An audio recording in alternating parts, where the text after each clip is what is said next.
Selamat pagi Bapak Ibu semuanya. Perkenalkan, nama saya Gunarto, Product Specialist Sailpoint dari Mitra Integrasi Informatika atau biasa kita sebut dengan MII. Senang berjumpa dengan Bapak Ibu semua secara online. Semoga semua dalam keadaan sehat dimanapun mengikuti webinar ini.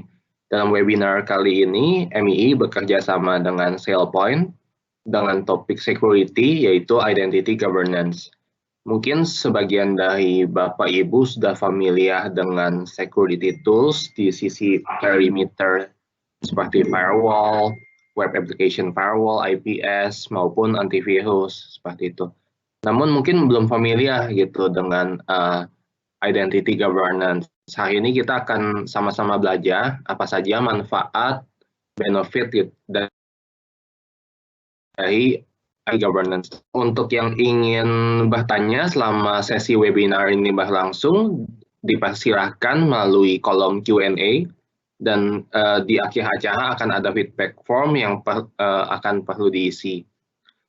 Without further ado, saya persilahkan waktu dan tempat untuk sesi pertama kepada Ibu Retno Dewati, Regional Sales Manager Sailpoint. Silahkan Bu Heti. Terima kasih banyak Gunawan. Selamat pagi Bapak-Bapak dan Ibu-Ibu sekalian. Terima kasih banyak untuk waktu yang sudah dialokasikan untuk mengikuti webinar sesi webinar pada pagi hari ini. Pada hari ini MII bekerja sama dengan Sailpoint, kami akan melakukan teknologi sharing dengan Bapak Ibu sekalian dengan topik strategi identity governance dari Sailpoint.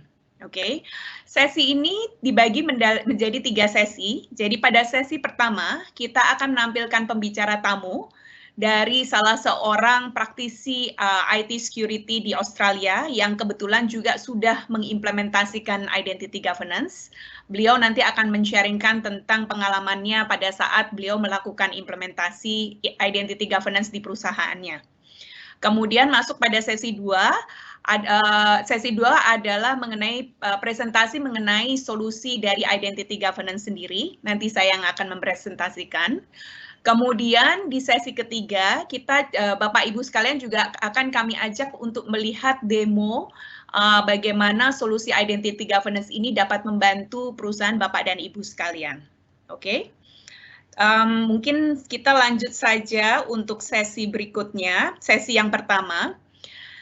Jadi screen-nya sudah ganti ya Gunarto ya? Just wanna check. Yap, sudah ganti. Thank you so much. Kita masuk saja pada sesi pertama. Jadi sesi pertama ini adalah mengenai Enterprise Identity Governance yang akan dibawakan oleh pembicara tamu kita, Miss Fiona Cullen. Beliau adalah Identity Access Manager dari perusahaan Opal Private Limited di Australia. Mungkin sebelum saya serahkan sesi ini kepada Miss Fiona Cullen, saya akan membacakan biodata dari Miss Fiona Cullen ini supaya Bapak Ibu bisa mengenal beliau lebih lanjut. Miss Fiona Cullen adalah praktisi IT dan beliau sudah bekerja di dunia IT ini selama 15 tahun. Dan dia memiliki expertise di berbagai sektor, terutama di area manufacturing dan oil and gas. Skill set yang dimiliki selain identity and access manager, beliau juga salah seorang expertise untuk SAP security dan juga SAP GRC. Pengalaman bekerja saat ini beliau adalah Identity Access Manager Service Manager di perusahaan Opal Group, sebuah perusahaan manufacturing untuk packaging yang berbasis di Melbourne, Australia. Dan tugas beliau di perusahaan ini adalah sebagai Application Security dan Compliance Lead. Dan beliau adalah memimpin tim yang melakukan implementasi identity governance di Opal Group ini. Sebelum bergabung dengan Opal Group, Fiona Cullen juga pernah bekerja di IBM UK dan juga di Shell. Dan pada saat itu beliau adalah implementation lead untuk SAP Security. Pada pagi hari ini, Fiona Cullen akan men-sharingkan tentang pengalamannya pada saat beliau mengimplementasikan identity governance di perusahaannya. Jika Bapak Ibu ada pertanyaan yang ingin disampaikan kepada Fiona Cullen, silahkan mengetikkannya di Q&A box. Bahasa Indonesia saja tidak apa-apa. Nanti saya akan bantu untuk menyampaikannya ke Miss Fiona Cullen.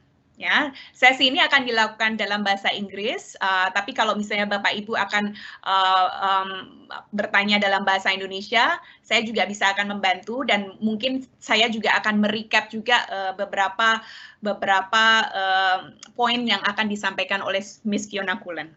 Okay, so Fiona, so the stage is yours now. I have given the introduction about you, so over to you. Fiona, hello. Okay, thank you, Retno. Can you hear me okay? Yes, can. All right, thank you for the introduction. And thank you as well for the opportunity for me to talk to you today about some of my experience in the identity, governance and compliance arena. So just to give you an overview, I've got 15 years of compliance experience working across various different sectors, as was just mentioned, manufacturing, which I'm currently in now, oil and gas. A lot of my experience is in the SAP security and compliance arena. And recently, over the last few years, moving in the identity and access management and governance space.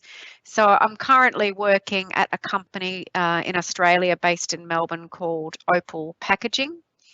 I joined 5 years ago, and it was actually a company called Aurora that I joined, which is a global manufacturing company with a presence in Australia, New Zealand and the US. And just at the beginning of May, the Nippon Paper Group from Japan acquired a large portion of the Aurora Australian business and formed a brand new company called Opal Packaging. So I am now working at a company doing the same role, just under a different company name called Opal Packaging. So prior to that, I was based in London for 17 years and most recently was in a role there for 7 years before returning to Melbourne as the SAP security implementation lead on a Shell global SAP rollout. So I was fortunate enough to travel all over the world with that project. Unfortunately, I didn't get to Indonesia. I think we were rolling out SAP for Indonesia and Philippines at the same time. So I popped across to and was based in Manila, but didn't get the opportunity to go to Jakarta, unfortunately. But one day I will, hopefully. Okay, sure. All right, so next slide, please.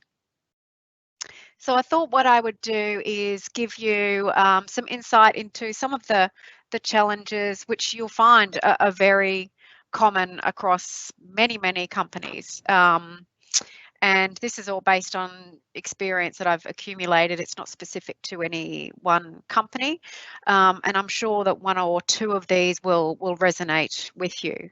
So one of the main challenges is having multiple user accounts across multiple systems and not having any single pane of glass view about where those identities and accounts reside, what kind of access that they have. Also today we have the challenge of having legacy on-prem applications as well as a plethora of cloud applications. Just as I was going through this company acquisition recently, I think that we had to consider around 200 applications, and then looking at a global level for the previous company that I was at, looking at around 600 different applications. So many different systems to take into consideration. I think at the moment we have 7 or 8 ERP systems as well, which is quite a lot for the size of company that we are. A common theme is a lack of user account ownership throughout the landscape. We often find that we can really nail and get that onboarding process done really well, but what we're not very good at generally is deprovisioning and closing down those accounts when people have left. And quite often we don't have an associated manager with each user account, so we can't even really get that visibility and validation that accounts are still active throughout the landscape. History of relaxed security controls when it comes to identities and governance. You'll often find that you can put in great policies and that works going forward, but you're left with a legacy of issues, and sometimes you don't know what those issues are. One of the common ones being inherited access and access creep. So obviously when somebody requests an account to be created or requests access to be copied from one user to the other, and with that you'll often get that previous person's various different roles that they may have had. So you end up with access creep and you don't know what you don't know. And you can put a good process in place to stop that copying of accounts, but it's very difficult to gauge all of that historical copying and see where that sits and the access that people have. One of my favourite topics is certification processes or user access reviews. So it might be your quarterly access or an review or an ad hoc access certification process. Now, what I've seen is these processes can vary across different applications, different locations, different business units, and that can become quite a confusing process for business owners as well. If they might have user access process for one application with a certain format, and they'll happily do the validation of the users, and then maybe 2 weeks later they'll get another certification for a different system in a different format which doesn't have useful information. Some I've seen where the same company can have 2 different processes for SAP user certifications. One can be through Excel and one can be paper-based. So all of this is very, very time-consuming and also not great for auditability as well. Next slide, please. One of the common things that you'll see, and I've certainly been part of this, is having governance processes performed by very highly skilled and experienced IT resources as well as business resources as well. So I've been in situations where it can take a couple of days to get a user access review or certification cycle ready to be sent out, and that's just the preparation work. Then once the reviews are sent out, you've got various different managers who have to spend a lot of time going through information that they may or may not understand. And then you have to process the returned information as well. So it's hugely time consuming and cumbersome, and what that ultimately can lead to is that non-compliance. If people are too busy to go through hundreds of lines in an Excel file, or they don't have the capacity to do user access reviews for 5 different systems for the same people, you end up with non-compliance or a lack of thorough review where managers are really not doing the activity as they should be. It's just a box ticking exercise. And sometimes the time-consuming nature of these manual processes means that you only have the capacity to maybe focus on a couple of different applications rather than all of your applications.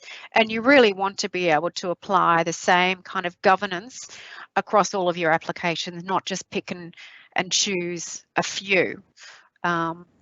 So that's some of the things that I've found as well. One key issue as well that we're all aware of is incomplete termination processes.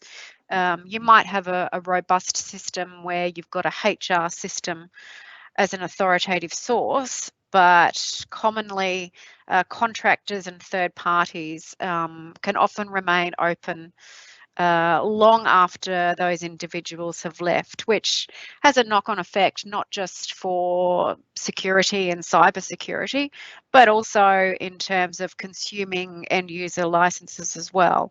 And so if you don't have a visibility of all those accounts and a way to regularly have those accounts reviewed by managers, then companies do end up paying for licenses that they're not using and putting themselves at risk of any cyber security attacks. So it is always great to have a HR system as your master source, but you also need to find a way to deal with those contractors and third parties, as well as obviously service accounts too should come into it. Another challenge is segregation of duties policies. So there are obviously some fantastic tools out there that can do SOD mining and reporting for a certain application, but what you really want is a tool that can give you or overlay an SOD policy across multiple applications, because quite often you might have an end user who's got access to 1, 2, 3 different ERP applications with some really critical functions in all of them, and they might be able to perform conflicting functions across those applications. For example, you might be able to raise a purchase order in one system that could then be interfaced across to another system, and you might be able to approve that same purchase order in the other system. So with Identity Now, it obviously gives you that ability to overlay that segregation or separation of duties policies across multiple systems, which is ultimately what you really want. Next slide, please. One of the challenges, and I did sort of touch on it before, around the user certification or user review process, is that the business quite often are generally only able to certify or validate the user accounts. They often don't get the ability to see what access entitlements come with that. And that could be down to the way that the reports are generated, or limitations with the systems as well. But that's not really a valid review of access when all you're doing is just validating whether the account should exist or not. We always want to get to the point where we're validating whether that level of access is appropriate for an end user. And quite often, some of the certification processes don't offer a reliable way of highlighting privileged access. And that's a fantastic feature of Identity Now, is that you can apply tags to entitlements. So you can always highlight to the reviewers where there is some privileged access allocated. Another challenge that I'm sure that you're all familiar with is audits being very labour intensive. Often you'll have to set aside weeks to deal with auditors, whether it's internal or external or ad hoc, providing various different samples of tickets and approvals, checking through emails and searching for stored evidence. So one of the great benefits of Identity Now is that you have a lot of that in the reporting component. So it's all there at your fingertips, available to provide to auditors as well. And another issue as well is the lack of role-based access control across systems. So whilst you might be able to set up role-based access control in one system, you really want to be able to do that at a higher level so that you can provision access according to someone's role across multiple different systems. Next slide. All right, so the drivers for implementing an identity governance tool, certainly in my experience, is to obviously improve your security posture and reduce risk. But one of the things that we often don't consider when we're trying to improve security and reduce risk is the end user experience. And what we have with Identity Now is a really great product that is so appealing through the UI and very easy to navigate. And it is great to be able to cover all of those aspects at once, the end user experience, as well as improving your security posture. And a way in which you do that is by having one consistent approach or tool for identity governance across all of your applications. Getting your users, getting people onboarded, even with just one of the components of Identity Now, getting them familiar with it, and then building more and more into the tool. I just think it's a really great advantage of the tool is that it's so easy to navigate, to understand, and get business buy-in as well. We wanted a product that could allow us to certify accounts through the access certification campaigns, as well as automatically deprovision those accounts. And the business generally want tools like this. I have found that I could be asked on a weekly, almost daily basis from managers if I can tell them what kind of access their direct reports have. And without a tool like this, you could find yourself digging around in various different applications for an entire day, perhaps, just to find information on one person. So this is a really good way of providing managers with that information and also putting it at their fingertips as well. We wanted visibility of all of those orphaned accounts that I've mentioned before, where you've got accounts that are created and never deleted, usually for contractors and third parties. And that's because it obviously consumes the license risk. So there's a good financial benefit there, which is always great when putting business cases together, is always to highlight that financial benefit of being able to rein in and address those orphaned accounts, which obviously also increase your security risk whenever they are sitting there unused. We wanted to remove the IT technical language from a lot of our processes.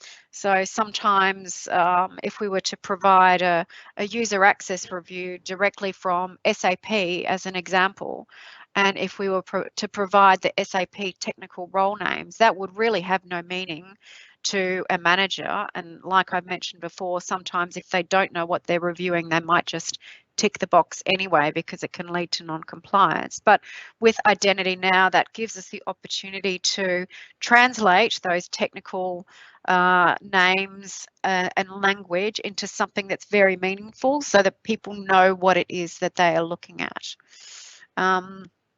We wanted flexibility to be able to search for certain attributes, and that's something that is that feature is provided through the Elasticsearch, and I'm sure that you'll see that in the demonstration coming up, so I won't go too much into that. We wanted to schedule our regular user access reviews and certification process at fixed intervals, but we also wanted the ability to perform an ad hoc user access campaign. Certainly in case if there's any urgent security risks or issues that come up, we could go into the system and do a search to see who might have privileged access and then schedule a campaign out to the managers just to make sure that those accounts are required. And like I mentioned before, we wanted the capability to tag privileged access as well. And generate the cross-application rules for segregation of duties and separation of duties. So that cross-application SOD function is fantastic. And we wanted the system to be generating the reminders for due and overdue certifications and take IT out of the process. What we see often is IT constantly reminding the business to return their user certification campaigns. And this is great that there's now a system-generated set of reminders for that as well. So it's taking IT out of the process and allowing them to work on more value-add functions. Next page.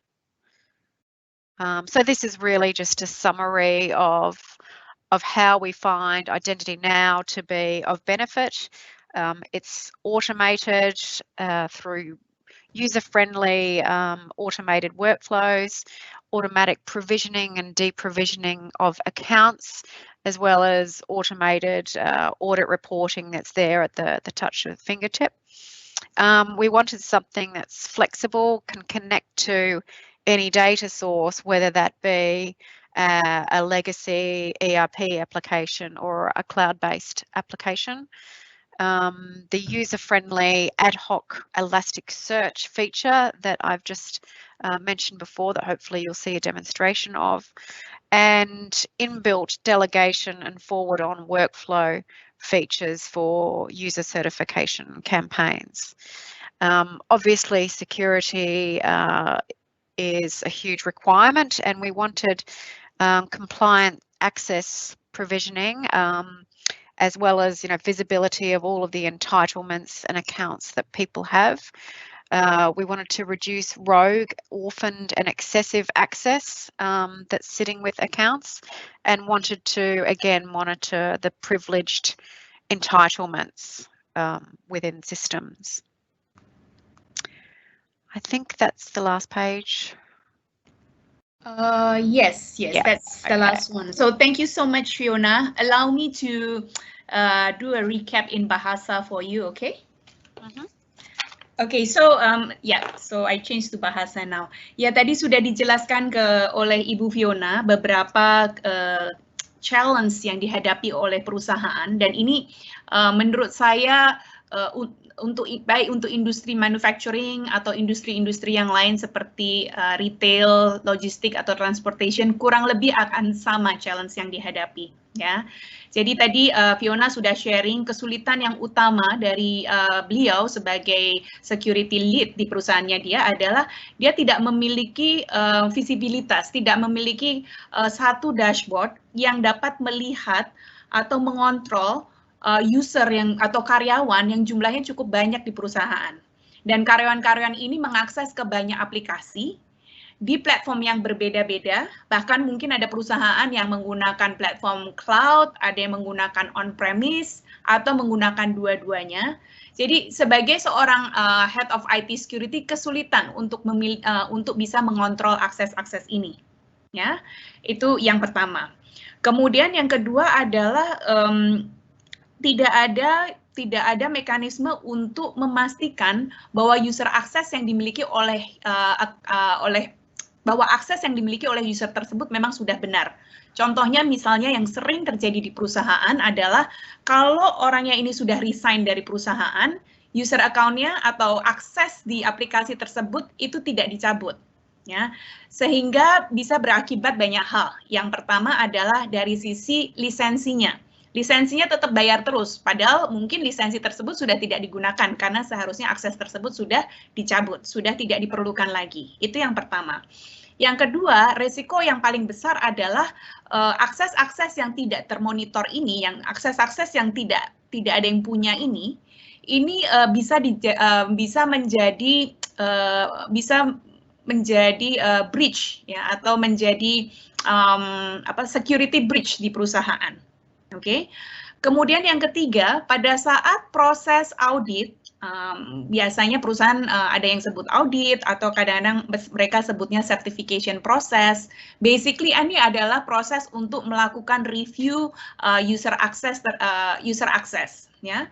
Saat ini kebanyakan proses dilakukan secara manual, sehingga membutuhkan banyak waktu. Waktu ini bukan hanya waktunya orang IT saja, tetapi juga business user. Karena mereka harus mengumpulkan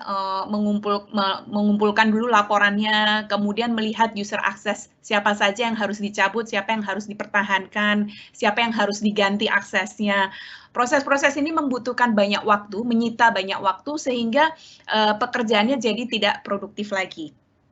Oke, kemudian yang lainnya lagi adalah penerapan dari aturan perusahaan. Contohnya tadi yang selalu disebut-sebut oleh Ibu Fiona adalah segregation of duty, ya, supaya tidak ada penyalahgunaan jabatan. Misalnya kayak seperti orang HRD yang menentukan gaji tidak boleh menjadi orang HRD yang menjalankan gaji, ya, karena ini bisa konflik of interest. Nah, penerapan policy ini bisa dilakukan diotomatisasi dengan solusi identity governance ini untuk memastikan bahwa tidak ada penyalahgunaan dari akses. Oke. Kemudian last but not least juga tidak ada mekanisme untuk memonitor super user atau tadi dia sebutnya privileged user. Ya, jadi super user ini dia once seseorang diberikan akses sebagai super user, dia bisa memiliki unlimited akses ke dalam sistemnya. Jadi ini beberapa pointers yang saya catat dari sharing session dengan Miss Fiona. Nanti saya juga akan jelaskan lebih lanjut di presentasi saya. Mungkin saya masuk ke Q&A. Jadi Bapak Ibu kalau ada pertanyaan untuk Miss Fiona silahkan diketikkan di Q&A box. Fiona akan menjawabnya langsung karena beliau setelah sesi ini beliau tidak akan ikut untuk sesi berikutnya. Gunarto, apakah sudah ada pertanyaan dari floor, Gun?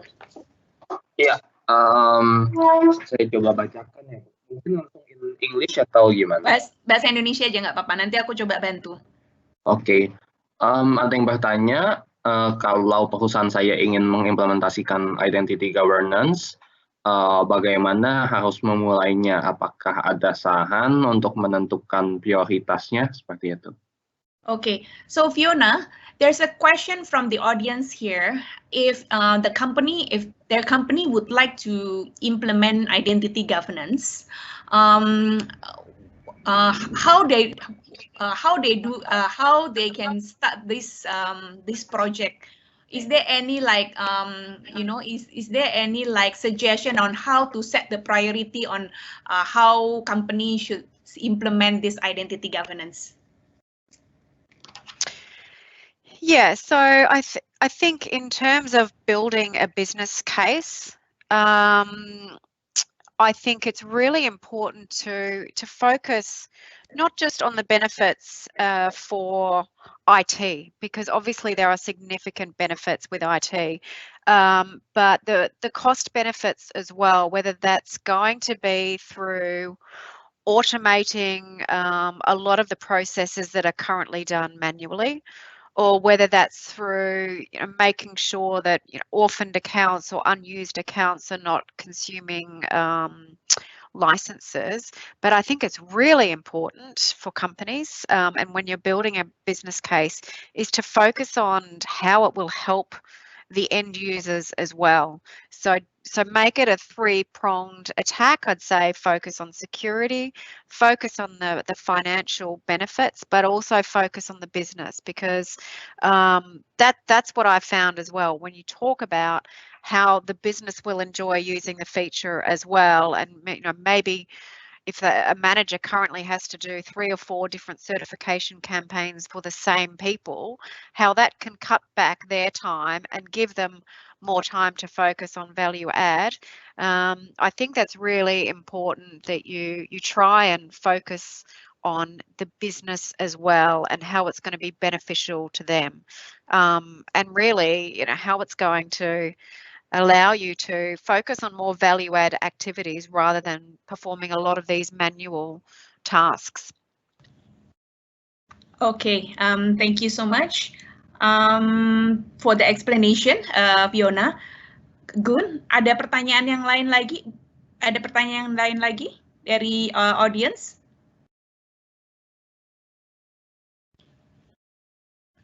Halo, Gunarto, can you hear me? Yes, ada pertanyaan, apakah solusi yang dipresentasikan serupa dengan single sign-on? Oh, okay. So there is a question from the floor. I don't know whether you want to take this or you we can cover it during the our session. Is no problem also, Fiona. So the question is that whether this identity governance is the same with the single sign-on. Would you like to take this or? I can have a go, but I think okay, you sure. should probably focus more on it. So the way that I look at it is you have identity and access management, and then you've got identity governance. So I would really put single sign-on more in the identity and access, and so that's more about how you securely access your applications.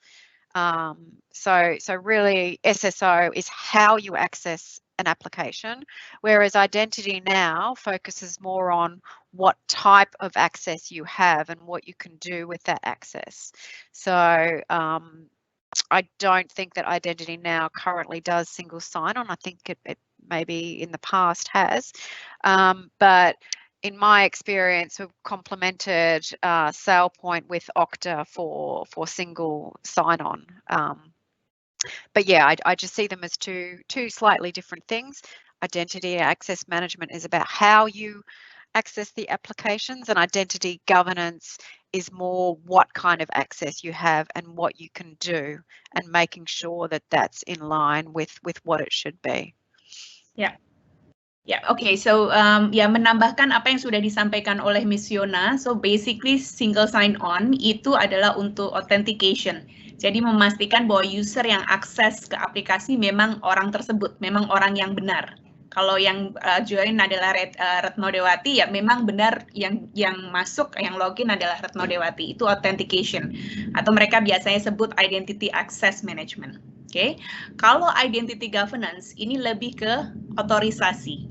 Apakah seorang user masuk ke sistem itu sudah sesuai belum dengan role-nya? Apakah akses yang dimiliki itu sudah sesuai belum dengan policy dari perusahaan?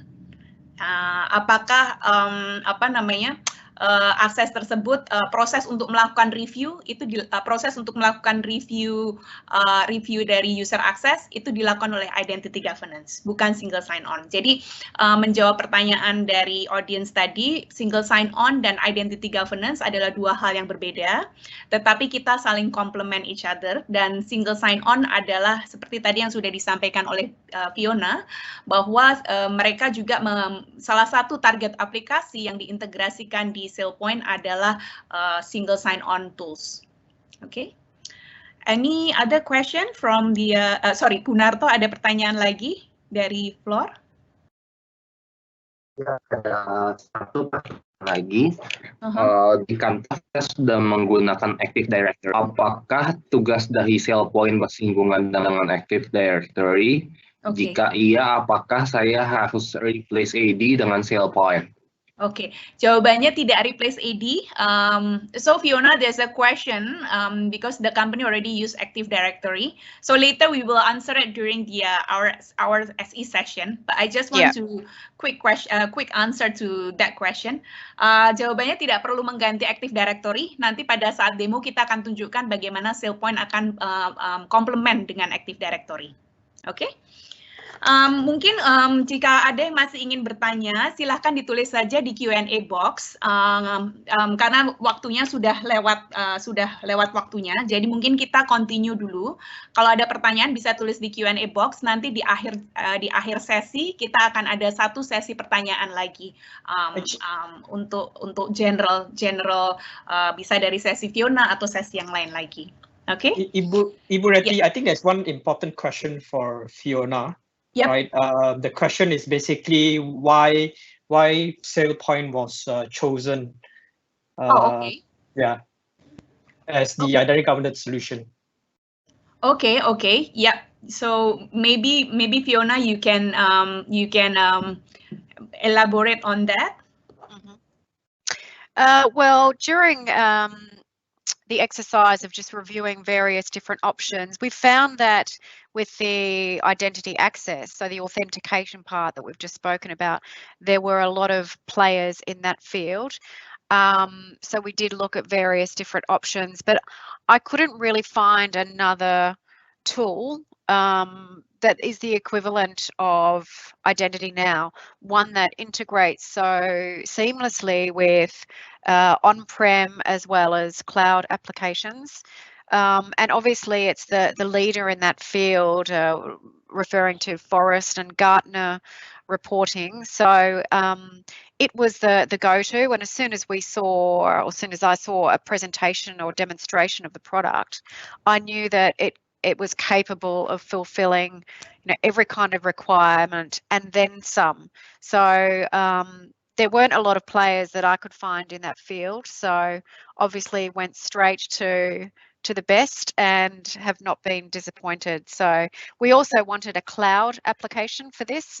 Got a cloud first policy, and Identity Now is obviously cloud based. So that was also one of the determining factors as well.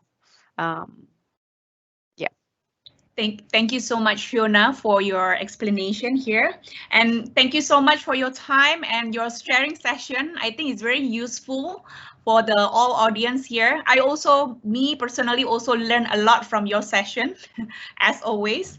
And I hope the sessions today and the experience that you have can be useful for the audience this morning. Okay.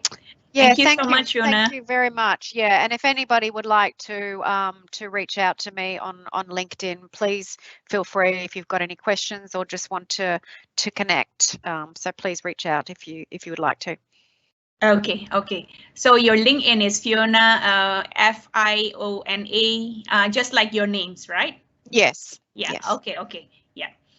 Thank you so much, and have a good day to you, Fiona. Okay, thank you. Okay. Are you about to dive into the demonstration now? Yeah, you feel free if you want to stay yes, or you want to drop out. It's up to you. So I will just continue the sessions. Yeah. Please do. Okay, thank you. Okay, thank you.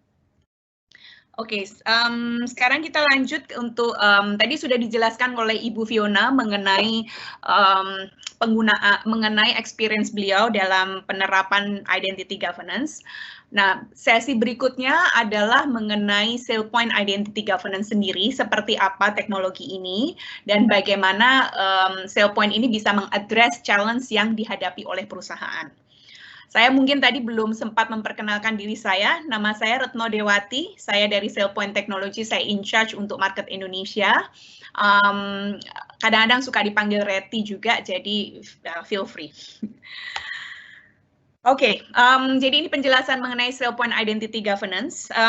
Saat ini perusahaan berlomba-lomba untuk move ke digital transformation.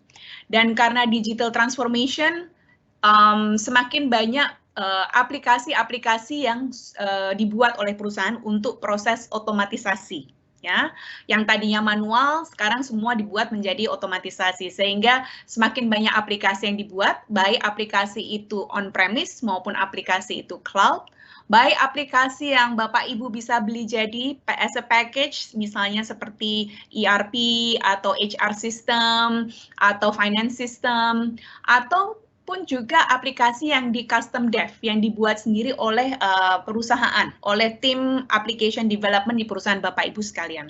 Ya. Selain aplikasi, juga semakin banyak data, karena of course user, mereka bekerja dengan aplikasi, mereka juga akan produce data juga, dan datanya pun semakin berkembang. Data mereka juga akan share dari satu orang ke orang lain. Dari satu orang dengan project team mungkin yang ada di remote site. Bagaimana mereka men-sharingkan data tersebut? Mereka men-sharingkan menggunakan share file, atau mereka menggunakan cloud storage, atau mereka menggunakan NAS, ya. Sehingga proses penyimpanan data pun jadi bermacam-macam, dan datanya pun juga dari sisi size-nya pun juga semakin besar. Oke, dari sisi tipe usernya pun juga berbeda, ya. Kalau dulu usernya hanya karyawan tetap saja, sekarang selain karyawan tetap, mereka juga ada juga perusahaan yang mengizinkan karyawan kontrak atau karyawan tidak tetap untuk mengakses ke aplikasi. Oke, dan apa yang terjadi di sana? Karena karena jumlah data, jumlah aplikasi, dan jumlah usernya semakin banyak, maka semakin besar resiko yang dimiliki oleh perusahaan jika perusahaan tersebut tidak memiliki satu mekanisme untuk mengontrol akses dari masing-masing user tersebut ke aplikasi. Jadi kalau dilihat di slide berikutnya, aksesnya ini jadi rumit. Ya, employee bisa akses ke banyak sistem. Kalau bayangkan kalau Bapak Ibu punya 50 aplikasi aja, memanage, Bapak Ibu harus memanage employee-nya misalnya 2000 harus di-manage ke 50 aplikasi. Belum lagi nanti kalau ada karyawan kontrak. Belum lagi nanti kalau employee ini pindah dari satu departemen ke departemen lain. Belum lagi nanti kalau misalnya karyawan kontrak ini dia pindah dari satu PT ke PT yang lain. Nah, proses-proses ini akan menjadi kompleks, terutama kalau saat ini masih dilakukan manual, ya. Dan selain kompleks juga memakan waktu dan juga banyak terjadi kesalahan. Resikonya apa untuk perusahaan? Tadi juga sudah disampaikan oleh Fiona bahwa tidak ada kontrol terhadap akses. Kemudian juga banyak unauthorized access, akses-akses yang tidak pada tempatnya. Contohnya misalnya orphan account. Orphan account itu contohnya kalau misalnya saya sudah keluar dari perusahaan, tetapi akses saya masih belum dicabut. Orang IT-nya lupa nih untuk mencabut. Ya, biasanya orang IT hanya dilibatkan pada saat usernya baru masuk, tolong dong tambahin akses ke aplikasi A, B, C, D, E.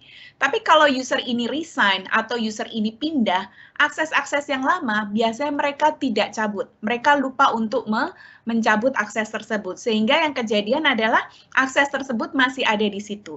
Oke? Atau contohnya misalnya ada akses yang tidak punya asosiasi dengan user. Contohnya misalnya tim application development. Mereka suka membuat testing account. Testing account ini dia tidak diasosiasikan dengan satu user.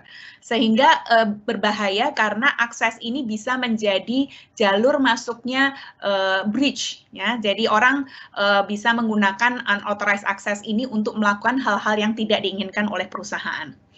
Kemudian resiko berikutnya adalah tidak bisa mengakomodasi regulasi atau polisi perusahaan. Ya, contohnya misalnya tadi juga sudah dijelaskan yang namanya segregation of duty. Jadi kalau orangnya sudah role-nya adalah HR yang menentukan gaji, tidak boleh menjadi HR yang mendisburse gaji. Ya, dan juga ini tadi data breach atau security breach tadi sudah saya jelaskan. So in general, Sailpoint Identity Governance, kita membantu perusahaan untuk mengatasi challenge-challenge tersebut dengan cara memastikan bahwa the right person have the right access to the right data and application for the right time and the right purpose. Intinya adalah memastikan bahwa orang yang tepat memiliki akses yang sesuai dengan role-nya dia. Akses kemana? Akses ke data dan aplikasi. Ya, jadi nggak cuma aplikasi saja, tetapi juga data, karena kedua hal itu sama pentingnya. Dan kemudian juga untuk waktu yang tepat. Jadi kalau misalnya orangnya resign ya harus dicabut, orangnya ganti role ya juga harus disesuaikan aksesnya. Dan juga for the right purpose, sesuai dengan regulasi perusahaan. Oke. Sailpoint sendiri untuk area Identity Governance and Administration, Sailpoint sudah mendapatkan pengakuan tingkat dunia dan kita sudah untuk tahun ini kita sudah tahun ke-6 selama 6 tahun berturut-turut Sailpoint ada di leader kuadran dari Gartner selama 6 tahun berturut-turut. Bahkan di bulan April kemarin Sailpoint menerima award sebagai Gartner Peer Insight Customer Choice untuk area Identity Governance and Administration. Jadi ini basically adalah yang bawah Gartner Peer Insight ini Gartner melakukan semacam survei kuesioner ke semua customer yang sudah mengimplementasikan identity governance dengan menggunakan banyak solusi yang lain, dan mereka customer ini memilih Sailpoint sebagai customer choice untuk area identity governance. Jadi sudah mendapatkan pengakuan tingkat dunia. Dan ini adalah secara umum arsitektur dari Sailpoint. Jadi kalau Bapak Ibu lihat yang di bawah, file sharing yang abu-abu ini adalah environment Bapak Ibu sekalian. Oke. Yang di atas ini adalah Sailpoint, Identity Governance. Oke. Sailpoint akan berintegrasi dengan current environment dari Bapak Ibu sekalian menggunakan konektor. Ya, dan konektor ini kita memiliki lebih dari 100 konektor yang sudah siap untuk digunakan. Ya, apa saja nanti ada listnya di slide saya berikutnya. So basically bisa menggunakan out of the box konektor atau menggunakan database konektor tergantung dari aplikasi yang bersangkutan. Dan apa yang dilakukan oleh ini semua adalah basically menggovern atau memonitor, mengontrol akses ke user dan juga ke across application. Oke. Ini adalah beberapa dari aplikasi yang kita sudah memiliki out of the box connector. Saya tidak akan go to satu-satu, tapi ini hanya sebagian dari brand name yang terkenal, yang populer. Kita punya 100 lebih connectors yang ready untuk digunakan. Oke. Dan kemudian ini adalah kalau yang tadi adalah aplikasi ya. Sementara kalau yang ini adalah untuk data. Jadi data Bapak Ibu as long as disimpan di file sharing atau di NAS storage atau di cloud storage atau di portal collaboration seperti SharePoint portal atau kemudian email messaging, itu kita juga bisa mengontrolnya juga ya. Benefit apa yang akan diterima oleh perusahaan? Basically, secara umum ada 3 area. Yang pertama adalah di area security, ini yang paling penting.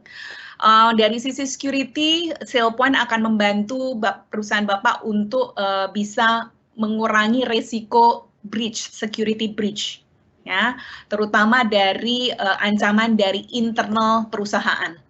Oke, jadi bisa memanage resikonya juga. Kemudian di area compliance, biasanya Sailpoint membantu untuk perusahaan, terutama untuk di area audit, ya, memastikan bahwa user access ini selalu tepat, selalu sesuai dengan peruntukannya.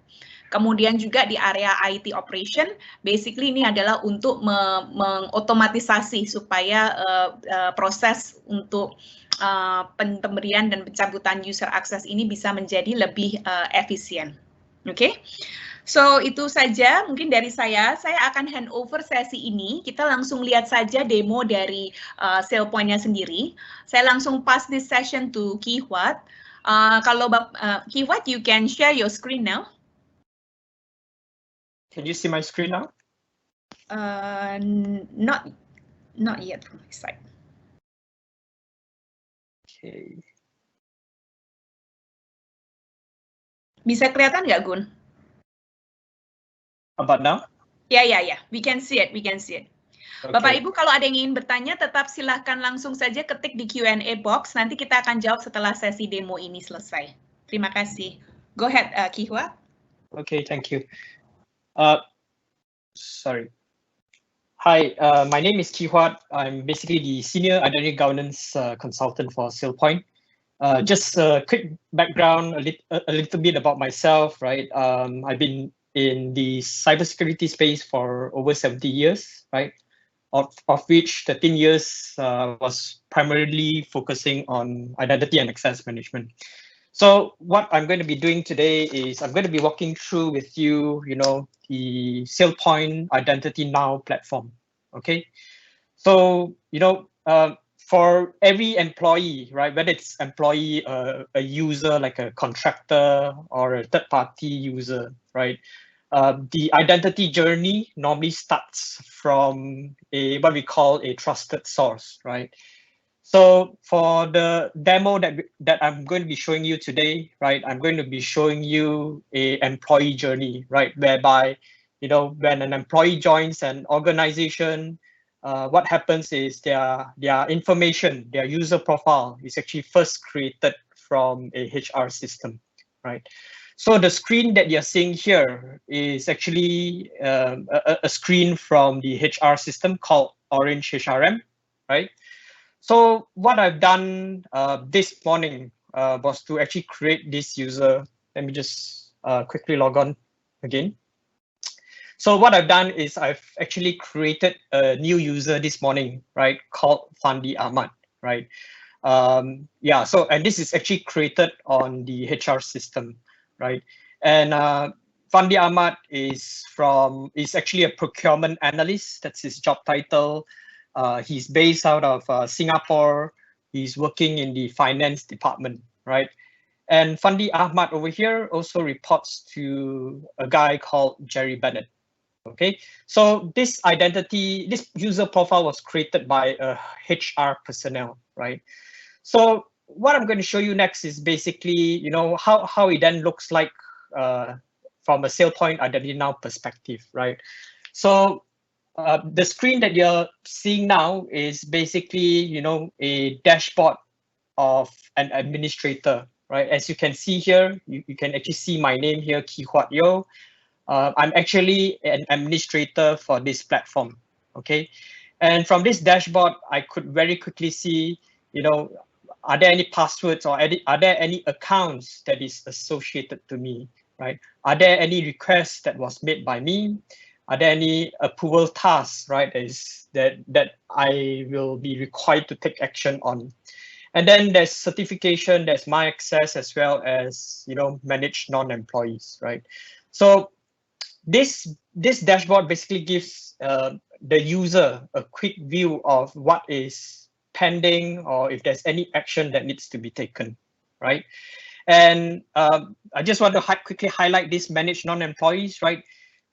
So earlier I mentioned that HR would be one of the trusted source, right, for your organization's employee, but for contractors and for third parties, user, right, you can actually manage those users through this manage non-employee interface as well. Okay, now let's look at the top. Right at the top, you realize that there is, the request center for users to actually request access, approval, task manager, certification, which I'm going to talk a bit more later on, search and admin. One of the things that you should note here is that you see a admin tab over here. So this admin tab over here, only administrators will be able to see, right? So based on the access control that we configure for Sailpoint, we can assign some users administrator of the Sailpoint identity platform. So Ki Huat, myself, I'm an administrator. I therefore get to see this admin tab over here, right? So what I'm going to be doing is that, when I started off this demo, I talked about HR, right? So I've created a user called Fandi Ahmad on HR. So the whole idea now is for us to pull, right? To pull that users from HR into and create that users into the Identity Now platform. So let me just very quickly go to that, right? So these are some of the applications that that we have already integrated with Identity Now for this demo. And so what I'm going to do now is I'm going to click on Orange HR employees. That's basically our authoritative source or our trusted source. And we will go to import data, and we will basically start importing data from the HR system into the Identity Now platform. Okay, so as you can see here, we can also enable a schedule, right? The schedule will basically allow the Identity Now platform to automatically pull, right, data from the HR system. And for many of our customers, right, this is done on a daily basis and probably done, off working hours. Okay, so as you can see here, I've ran what we call the account aggregation, right, and it has actually completed successfully. Okay, so now just check, right? Let us check to see if that user is already created in the platform, right? So what I'll do is I'll search for the user that I actually pulled in earlier, and you can see Fandi Ahmad is actually created into the Identity Now platform. Let's look a bit deeper into what has been created for Fandi Ahmad. So as you can see here, right, we have actually put in all this information from the Orange HR system, right? We have actually put in the location that he's based out of, the department, the employee number, right, and who he actually reports to.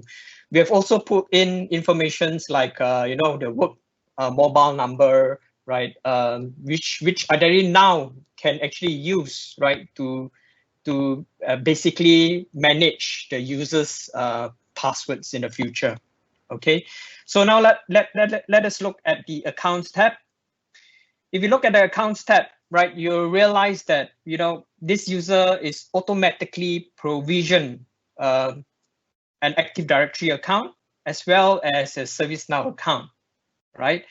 So I believe earlier in the Q&A session, someone was asking, does Sailpoint actually replace Active Directory? It actually does not. We actually integrate with Active Directory, right? Active Directory would be one of the target sources that we integrate with. What it means is that we are able to manage how IDs are created on Active Directory. We are able to manage how security groups on Active Directory is assigned or associated to a user, right? I'll talk a bit more later, right? So if we look at if you click on the Active Directory account for Fandi Ahmad, right? Again, you can actually see that we automatically populate, key informations, right? Key attributes into Active Directory, right? And all this information is actually done automatically by Sailpoint, by the Sailpoint platform. Okay, and if you go right below, we can actually see the different Active Directory groups, right, that is automatically assigned to that user, right, based on that user's role, right? So if you remember earlier, Fandi Ahmad is from the finance department. He has got a procurement analyst role, right? So what Sailpoint actually did was it automatically provisioned and assigned procure analysis Active Directory group to that user, right? So all this is all automated. Yeah, and we also, what we also do would be to also provision what we call birthright access. So in this case, you will also see all users here. This is what birthright access is for all employees in this organization. So we've automatically provisioned this all users Active Directory group as well. Okay, so so that's basically the first demo that I wanted to show you, which is basically onboarding of employees, right, from HR right into Sailpoint, right? So Sailpoint also integrates with HR, right, to handle cases where employees actually changes role or changes job title or job functions. This is very important, is because we would want to ensure that excessive privileges are actually removed from a user, right, when they actually change role, right? This is also important when an employee leaves that organization. You want to make sure that all the identities that is associated to that user that is leaving the organization gets removed when they actually leave the organization. Okay, so the next area that I'm going to show you is what we call the ability of the platform to help users perform self-service requests for additional access, right? So for this demo, we have actually, I've initially showed you integration with Active Directory. What I'm going to show you next is integration with SAP system, right? A lot of organizations has ERP solution. It can be SAP, it can be Oracle, or it can be even an in-house solution, right? So Sailpoint actually integrates with that. So what I'm going to do, I'm still logged on as Ki Huat. I'm going to make a request on behalf of the new user that I've just created, right? So when I click on Request Center, these are all the application that is available, right, for a user to request access to. So as you can see here, there's SAP ERP application, right? What I'm going to show you is a very simple way of how users could actually request for application access. So all I need to do is click on Request Access. And for Fandi Ahmad, I'm going to request this user to have SAP Process Purchase Order, right? If you remember in Fiona's session, right, she actually mentioned that, SAP roles can be pretty complex, right? And it's not human friendly, right? So with Sailpoint platform, we can actually make we can actually display the SAP role in a more business and more human friendly manner, right? So it's easier for users to then make requests to specific SAP roles, function and capabilities. So again, I'm going to make a request on behalf of Fandi Ahmad. I choose Fandi Ahmad, and again, as you can see, I can make a request for this access to multiple users as well if I want to, right? So Fandi needs access to create PO. Okay, so when I submit this request, right, if I click submit, what is actually going to happen is that a workflow actually gets triggered, right? So as a user, I can also track what's the status of the request. So if I go to my request, I would see that, hey, there's actually a pending request for SAP purchase order. If we click on it, we can actually see that the request has been routed to Fandi Ahmad's manager, right? So Fandi Ahmad's manager would basically need to approve the request, right, before the account is actually created on SAP itself. So now let me log on to the manager of Fandi Ahmad, which is Jerry Bennett. As you can see here, I'm now logged on as Jerry Bennett. Let me just refresh this screen. Okay, so what the manager should see now is that there is one pending approval, right? So as Jerry Bennett, I can very quickly see that, hey, there's a pending item that I need to approve. I'll just click on it. And I've got a nice little tile here telling him that, hey, you have got SAP process purchase order that is meant for Fandi Ahmad. Do you want to approve or deny, right? The manager could also read the comments, right? I can see that Fandi needs access to create PO. I could even route, right, this, I could even reassign, right, this approval task to someone else if Jerry feels that he shouldn't be the one approving this request. But for this demonstration, I'm just going to approve this request. Okay, so Jerry has actually approved that request. And if you look back at the dashboard, it goes back to 0. Okay, so let me quickly switch back to Kihuat, which is myself, which is basically the initial requester. So let me just look at the status again. As you can see now, the request for Fandi Ahmad has now been approved. If we click on it, we can actually see that, you know, it has gone through the provisioning process, right?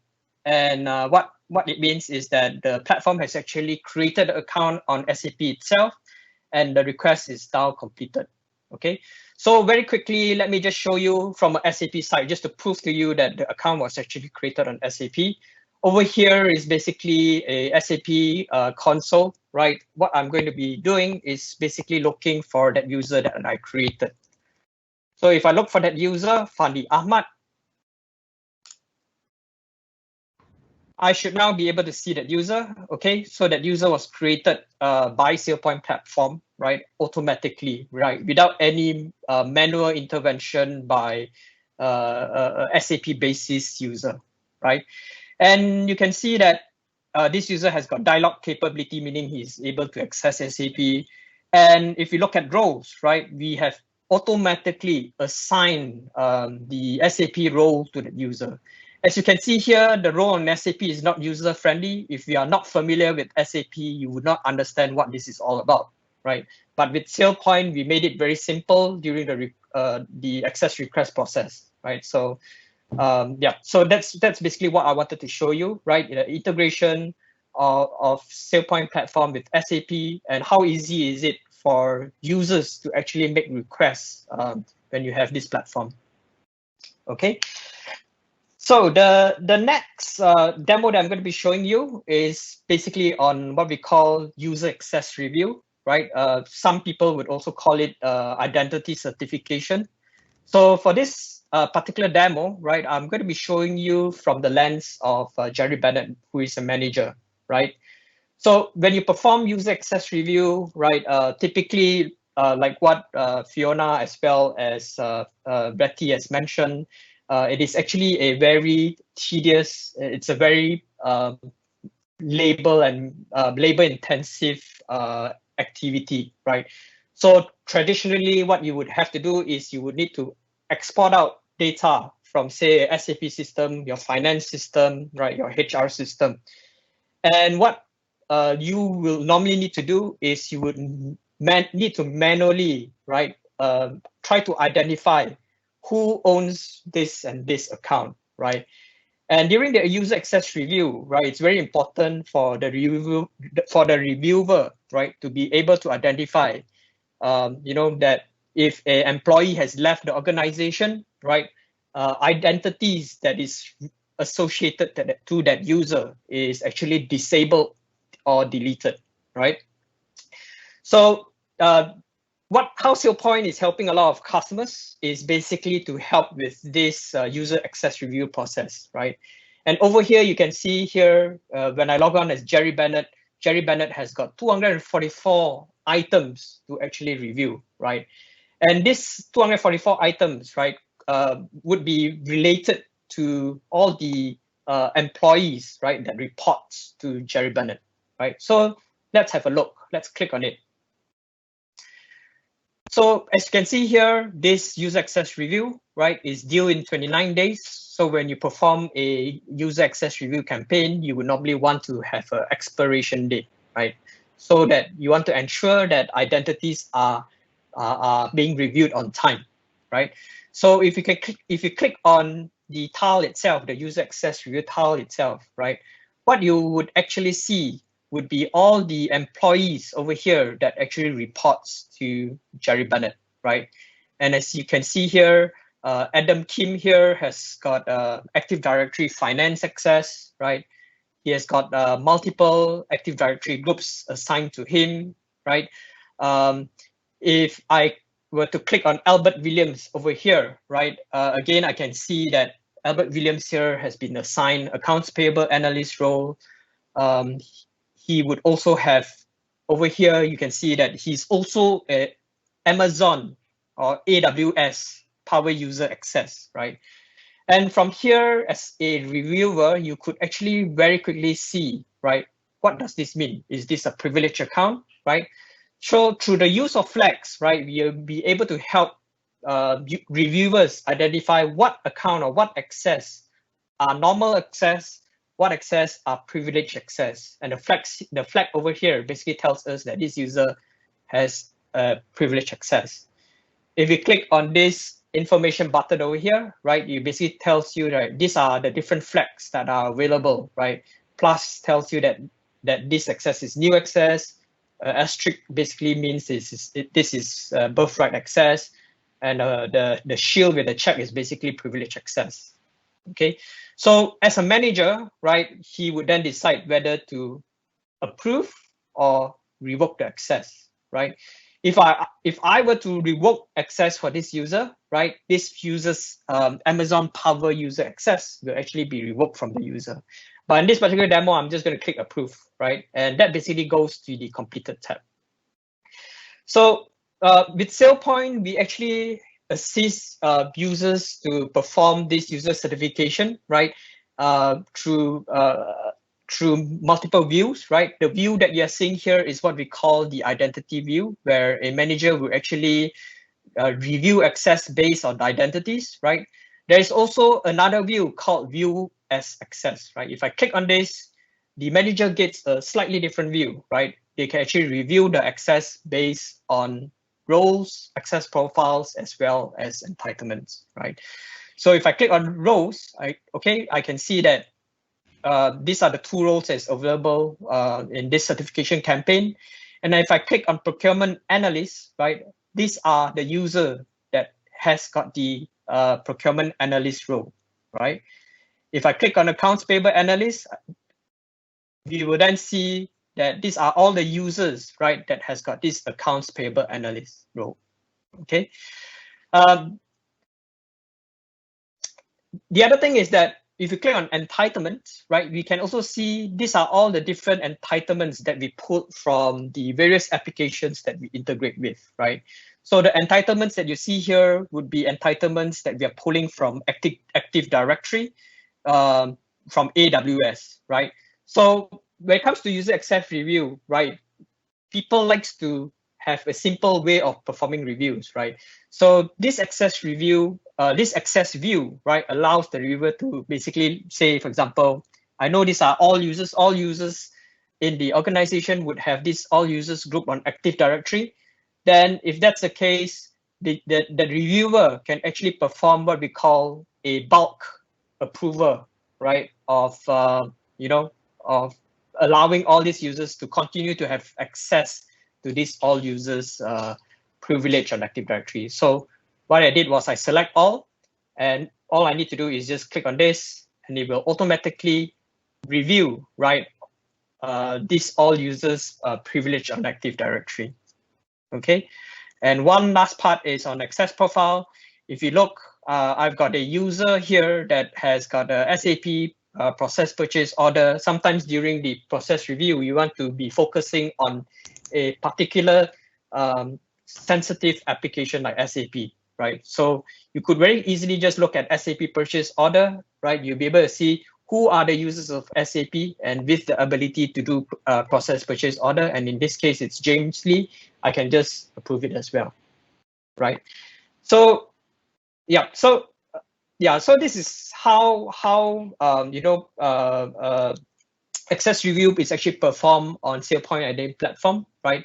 We provide users a very simple way of how they would actually perform this user access review activity, right? There's no longer the need for you to go through Excel spreadsheet, right, where you have to manually eyeball who has access to what, right? And the thing is, when you do the manual approach of using Excel, right, you may be approving, you may be actually reviewing the access through Excel. But at the end of the day, you want to be able to automatically remove access of some of these users, right? So if that, say for example earlier, if that user shouldn't have the ability to create purchase order, you may want to revoke that user's access, right, from SAP to prevent that user from creating purchase orders on SAP. So when you click revoke, right, what the Sailpoint platform actually does is automatically remove that user's access, right, from SAP. Okay, so what I've shared with you is basically on access review, right? The other area that I wanted to share with you is actually on segregation of duties, right? I believe earlier Fiona as well as Reti has mentioned about what segregation of duty is, right? So what I'm going to show you is on that.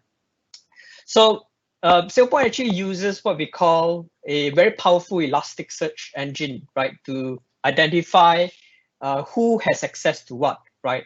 And what I've actually done, right, is to basically create some SOD policies, okay? As you can see here, I've created some examples here. SOD violation policy, detecting anyone who has the ability to create PO, create purchase order, as well as to pay purchase order, right? I've also a policy to see who the users that has got accounts payable as well as accounts receivable, right? I've also got some other policies that's created. So let us have a look at this SOD violation, SAP create PO versus pay PO. If you look at it, we can actually see, right, why more about this policy, right? So this policy will basically trigger, right, when we can identify users that has SAP create PO as well as pay PO, right? We can actually see the mitigating controls, right? And in this case is that the control would be to review transactions that's related to process purchase order and release purchase order on a daily basis, right? For those users that has access to these two very important capability, right? And the corrective advice would be to remove excessive access as soon as possible. That would be the corrective advice. Okay, so now let's see who are the users that actually have got this, that has actually violated this policy. So if I click on SOD violation, SAP create PO versus process purchase order, you would actually see that, okay, these are the users over here, right? Abel Jones, Cindy Little, and Amanda Rose. This 3% here has excessive access, right? Or they have access that has what we call toxic combination of access, right? And one very powerful thing that we have in Sailpoint is the ability to add more information, right, into the search results that we see here, right? So what I'm going to do is I'm going to add employee type over here, and if you look at it, right, we can actually notice that the contractor over here, Cindy Little, right, is actually also having access to these two very important capability on SAP, right? So, so what it means for you as a user, right, is that you want to be able to quickly identify, right, users that has this toxic combination of access, and then from here, right, you can actually take action, right, whether to revoke the user's access, right, or whether to review the user's access, right. And what you can also do is from here, you could also very quickly trigger a certification process, right? When you trigger a certification process, right, the manager gets notified about the need to actually review all these 3 users, right? And whether to continue allowing that user, you know, access to these 2 critical capabilities on SAP. Okay. The other thing that we can also do is very quickly show you the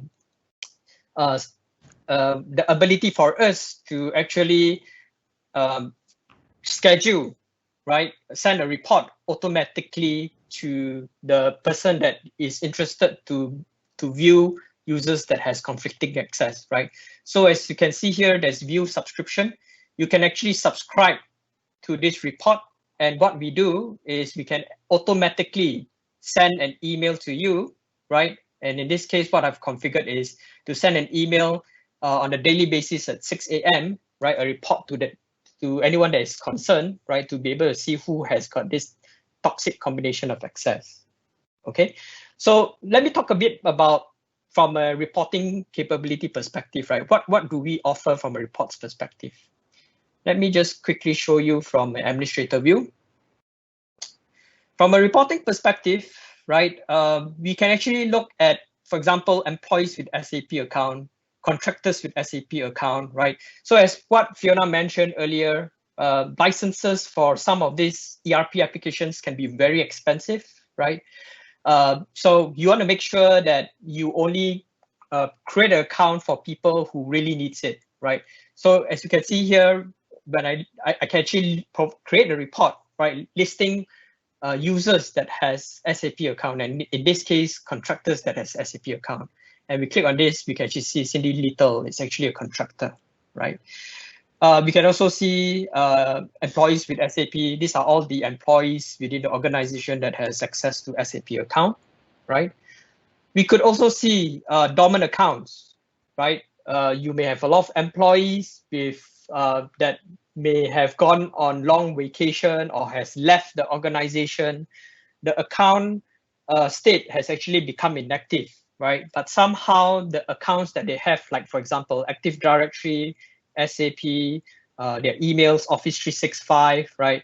Those accounts are still active, right? So we can actually very quickly generate a report like this as well.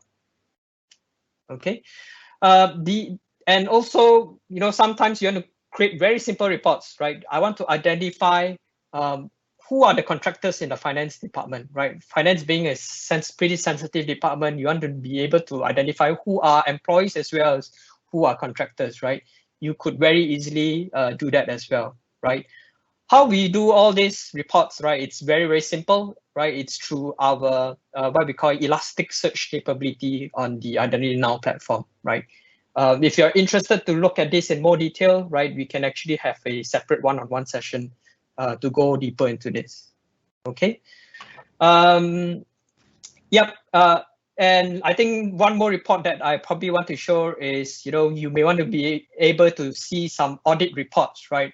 Who is actually requesting for access, right? Who actually approve a request, right? All this audit information, right, is also stored and captured by the Identity Now platform, right? And these reports can be very useful when the auditor, right, asks you for this information in the future, right? So yeah, so this basically ends by my demonstration, right? I will hand this back to Retty Thank you so much. Yes, thank you so much, Kiwat, for very good demonstration here. I think there's a comment also from the audience here. There are many questions here, Kiwat. So I guess we just go straight to the question and answer session. Meanwhile, mungkin saya ingin mengingatkan Bapak dan Ibu sekalian, sembari saya dan Kiwat menjawab pertanyaan-pertanyaan, mungkin Bapak dan Ibu juga bisa paralel mengisi feedback form yang melalui link yang sudah diberikan oleh tim MII tadi. Ya, so let's go to the question and answer one by one, Kiwat. Ya. So the first question is actually there are two questions that more or less the same. So one is whether identity governance can be in line with GCG, good corporate governance, and how will be the implementation. I think this question will be relevant with the other question from Pak Asep here, whether is there any certification which required for manufacturing to implement identity governance such as ISO or other things. Yeah, so maybe I will just explain this. So Pak Heri dan Pak Asep, terima kasih untuk pertanyaannya. Jadi ini saya jawab sekaligus saja ya dua pertanyaan ini.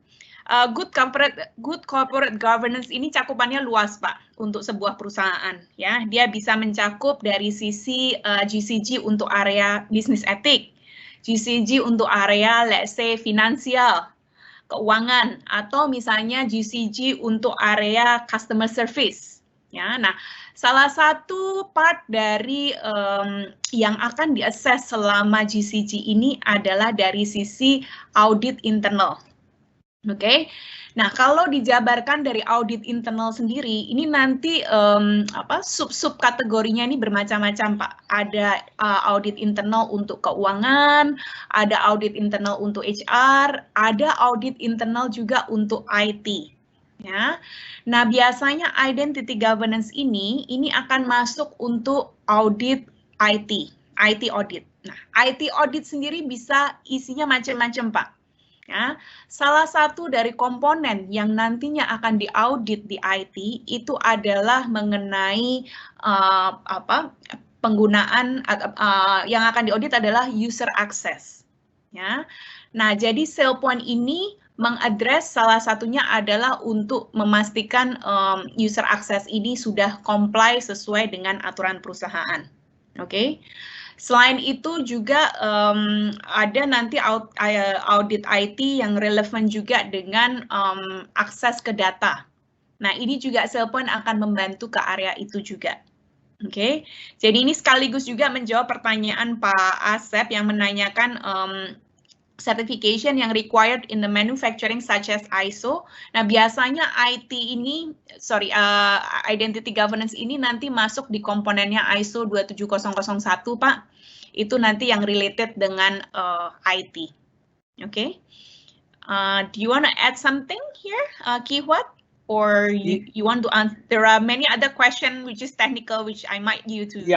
Sure. Your helpful answer. Yeah, just to add on, you mentioned, when it comes to certification like ISO 27001, right? It's pretty high level from a security perspective, but I think there are a few areas that the platform is able to address would be like what Reti actually mentioned, right? The need to be able to perform user access review on a periodic and consistent manner, right?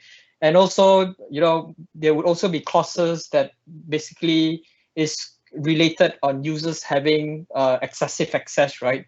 So from a ISO 27001 best practices standard perspective, right, organizations should be able to identify such accounts with conflicting access, and they have to ensure that if it is there are compensating controls put in place to ensure that there's no misuse of this kind of conflicting access.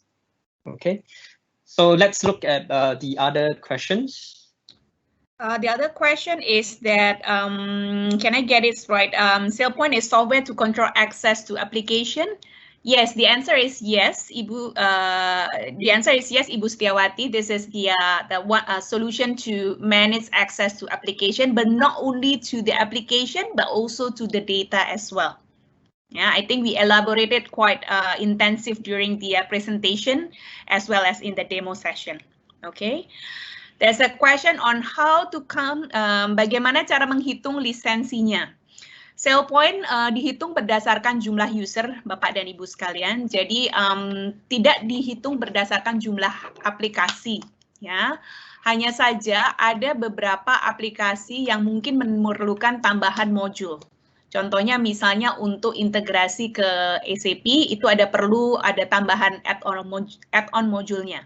Ya, tetapi kalau misalnya aplikasi seperti Active Directory atau misalnya Bapak Ibu sekalian aplikasinya adalah custom dev application, itu konektor-konektor ini sudah termasuk di dalam tidak dihitung lagi lah basically, bukan tidak dihitung sebagai add-on module. Ya, jadi lisensinya dihitung berdasarkan jumlah user. Oke. Okay. Kemudian, there's a question here. How fast is the data verification? I think this question referred to when when the user. Yeah, I think this is referred to the provision process, I guess. Okay, right? So if you look at it earlier in the demo, you could actually see that the platform was actually integrated with SAP system that is on-prem, right? You could actually see that once the manager actually approved that request, right, the platform very quickly, right, within minutes, we actually created the identity into the SAP system, right? So if you talk about certification, it's also very easy, right? As I showed you earlier, we actually help simplify your manual way of performing certification. And the good thing is that because the platform is integrated with your target system like Active Directory, SAP, Office 365, right? When you revoke or when you remove access from that user, right, the platform will automatically, very quickly remove the access at the target system as well. Okay. Okay. So the next question is for user dormant or orphan user or dormant user, can we set based on the resign date or set if, for instance, once the user leave, they cannot log in after 90 days, something like that? Yeah, so that is possible, right? We can integrate with your application in such a way that when an employee leaves the organization, we would then disable or remove that access. It's possible. Okay. And then there's a question here from Pak Dodi. Is Sailpoint can control data movement that is kept in stored in OneDrive or SharePoint? Yes. So with Sailpoint, the what you call the file access management module, right? We are able to basically monitor your OneDrive as well as your SharePoint. Actually, not just OneDrive and SharePoint. We support Google Drive. We also monitor file movements to your Windows file storage as well, right? So yes, we are able to govern how users access through your file sharing platforms. Okay. There's another question. Who will be the right person to do the access review? Okay. So when it comes to user access review, typically business users would be more familiar with their employees, right? Because it's normally the managers that actually reviews what access their employees or their reportees has, right? And if I'm a business manager from the finance department, right, I would know whether these employees would need access to the finance application. So typically, when it comes to user access review, it would actually it would also involve the business user, right? It could be also helped by a business IT user as well when it comes to performing a user access review, right? Business access review can also be performed by IT themselves, right? Especially when it comes to identifying who has access or who has administrative access to, say, Active Directory or to, say, SAP as an application, right? Who has administrative access to this application. who has access to RWS, right, as an administrator, right? So user access review can also be performed by IT as well. So this is all configurable, right? So that can be very configurable. That is configurable on the platform itself. So you can actually decide who should actually perform that review, right? And we can set up that campaign in that way.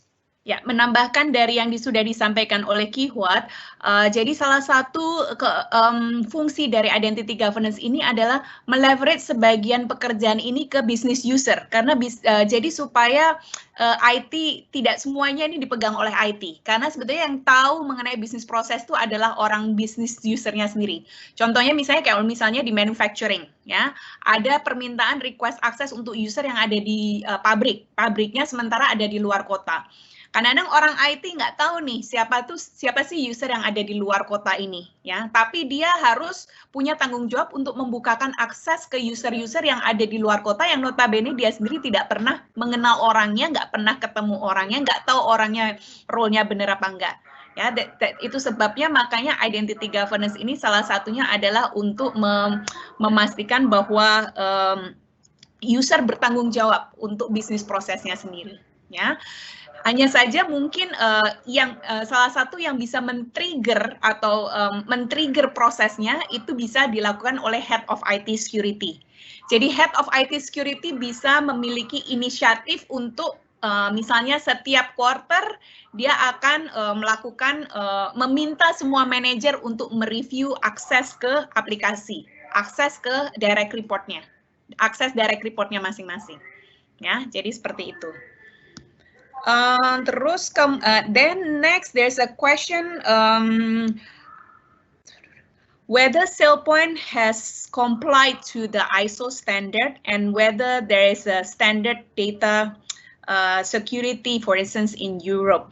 Mungkin maybe this one referred to GDPR or yes, right? Yeah, I believe so. Yeah. So when it comes to Sailpoint, right, we actually help. You can actually look at Sailpoint as a tool, right, to help your organization be compliant to a certain standards like ISO and regulatory requirements like GDPR, right?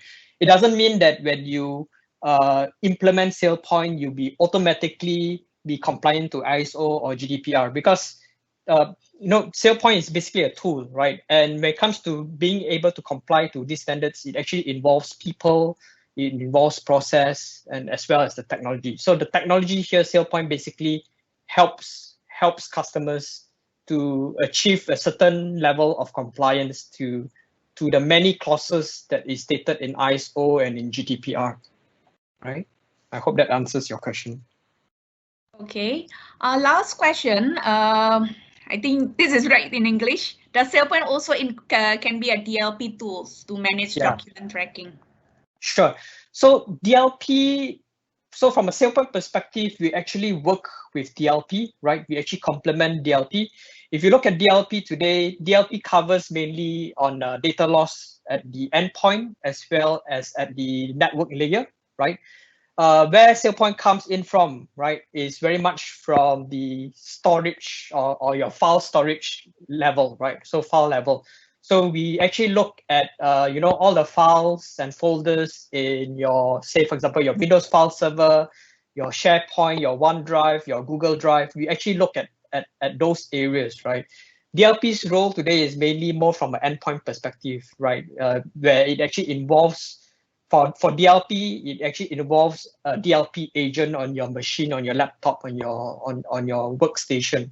But with Sailpoint, we don't take an agent approach, right? We actually monitor your files, storage, right? All through an agentless approach, right? This file access management is actually a large topic, right? We can have a deeper discussion with you if you want to. Okay, I think that's all the question for today. Very good question. Pertanyaan-pertanyaannya bagus. Terima kasih banyak untuk pertanyaan dari Bapak Ibu sekalian. Thank you so much, Ki Huat, for your demo session and for helping me answering the questions from the audience here. Terima kasih untuk Bapak dan Ibu sekalian untuk sesi hari ini. Saya kembalikan sesinya ke teman-teman dari MII. Gunarto, over to you. Thank you, Bu Retty and Kiwat for the session and Q&A. I think this is fruitful. Untuk Bapak Ibu, terima kasih sudah join webinar MII dan juga Sailpoint. Jangan lupa untuk mengisi feedback form karena untuk 20 pengisi feedback form yang akan mendapatkan gimmick dari Sailpoint dan MII seperti itu. Mungkin Santi kita akan berikan 5 menit ya untuk pengisian feedback form.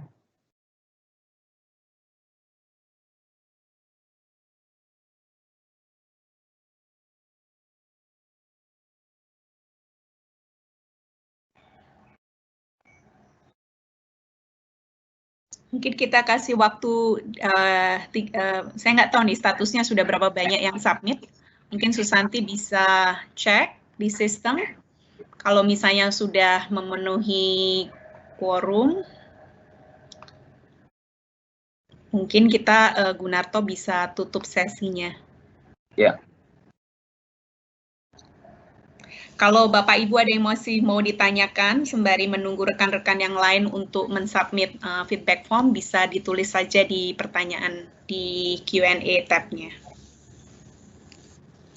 Untuk sekarang update yang mengisi feedback form sudah 25 peserta.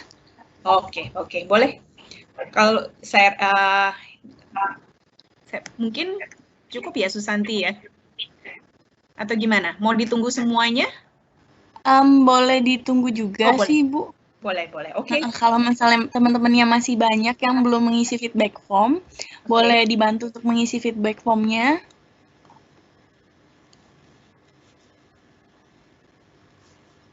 Susanti, terima kasih banyak sudah arrange webinarnya, sudah bikinkan webinar ini dan sudah bantu untuk di belakang layar untuk registrasi dan juga konfirmasi ke peserta.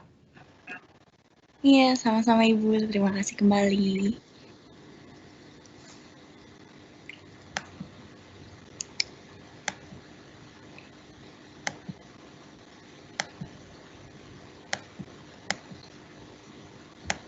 Mungkin kita akan tutup sesinya di 11.45, Bu ya. Ya, boleh.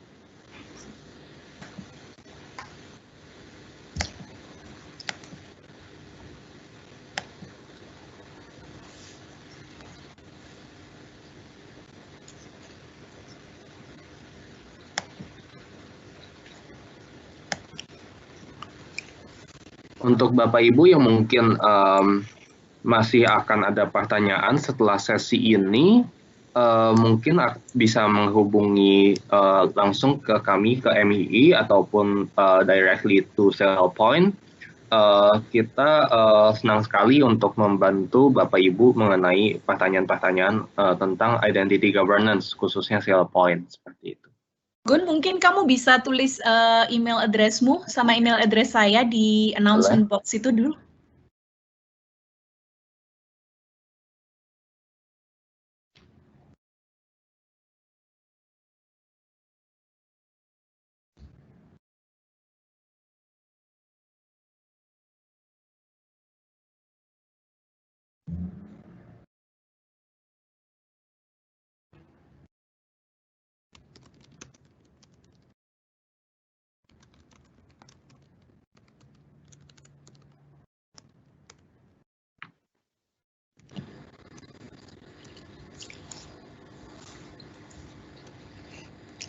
Ini udah 11.45. Mungkin untuk feedback formnya tidak ada penambahan lagi. Masih di angka 25 peserta yang mengisi feedback form. Seperti itu. Saya rasa tutup saja. Gun, kamu udah tulis ini. Oke, ini email address saya. Sebentar saya tulis di sini. Email address saya. Sudah saya tulis sekali ya. Oke. Thank you. Belum muncul di tempat aku. Ya, Udah itu aja dari saya. Go ahead, Narto, kalau mau tutup. Oke. Thank you Bu Reti dan Kiwat sudah meluangkan waktunya, dan juga Bapak Ibu peserta webinar juga sudah meluangkan ini. Mohon maaf kalau misalnya ada kesalahan kata maupun salah arrangement di webinar ini. Terima kasih dan sampai jumpa di webinar-webinar MI selanjutnya. Terima kasih. Selamat siang.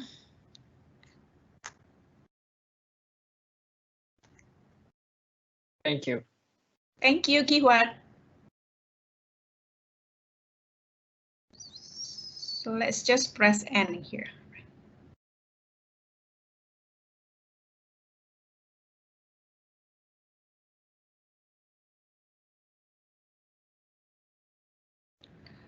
Susanti, aku bisa press N di sini ya, Susanti? Iya, udah boleh di N. Press N ya, oke. Ini udah otomatis trigger.